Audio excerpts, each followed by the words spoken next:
407 years ago, our fathers brought forth on this continent a new nation, conceived in liberty and dedicated to the proposition that all men are created equal. Now we are engaged in a great civil war, testing whether that nation or any nation so conceived and so dedicated can long endure.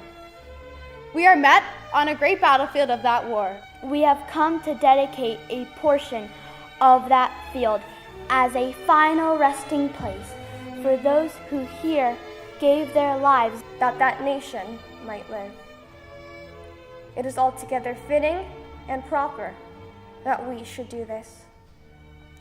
But in a larger sense, we cannot dedicate, we cannot consecrate, we cannot hallow this ground.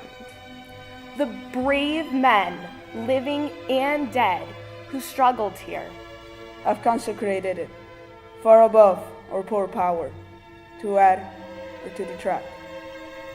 The world will little note nor longer remember what we say here, but it can never forget what they did here. It is for us, the living rather, to be dedicated here to the unfinished work which they who fought here have thus far so nobly advanced.